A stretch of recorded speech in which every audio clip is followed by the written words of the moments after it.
એટલે સરકારે એનું કામ કર્યું છે. મારી ભૂલ હતી, મેં સ્વીકારી છે.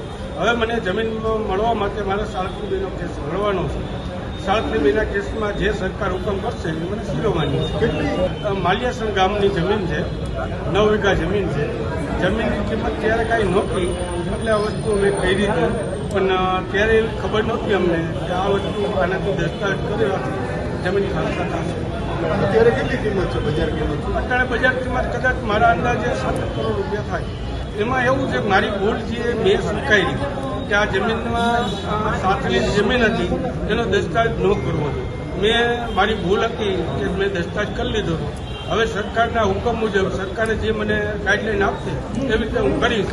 અને સરકાર જો જમીન પાછી આપવા માંગશે, વકીલના કહેવાથી વકીલ પાંચ દસ્તાવેજ મેં કરાયો હતો અને વકીલે જ મને કીધું કાંઈ વાંધો ખેડૂતને પૈસા આપી દસ્તાવેજ કરી લઈશ.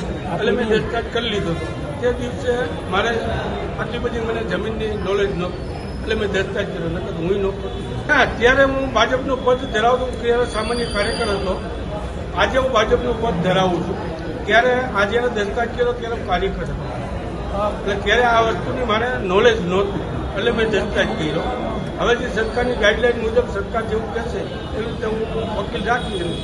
મારા ભાઈની મેટર હતી, એમાં મને તો ખ્યાલ નહોતો. હું તો છાસ ઉત્સવમાં હતો, એટલે ત્યાર પછી મને 6 વાગે ખબર પડી કે આવી રીતે થયું છે એમ. ત્યારે તો છાસ ઉત્સવ મારે 5 દિવસ ત્યાં ગોવિંદા ઠાકરેની છાસ ઉત્સવનું કાર્ય ચાલુ હતું, સેવાનું. એ સેવા 5 દિવસ છે. એમાં મેટર મારા ભાઈના રહેવાય છે એની મેટર હતી. પછી લાંબુ તો મને એની ખબર નથી, મને મારા નાના ભાઈનું. ના એવું નથી. એને પૈસા દીધા હોય તો દસ્તાવેજ કરી કોઈ એમાં દસ્તાવેજ થોડો કરી. દસ્તાવેજ આજે મેં જમીન વેચી હોય તો મને એને પૈસા દીધા હોય તો જ હું દસ્તાવેજ કરવા જઈ શકું, નહીં તો કોઈ એમાં દસ્તાવેજ કરવા આવે નહીં.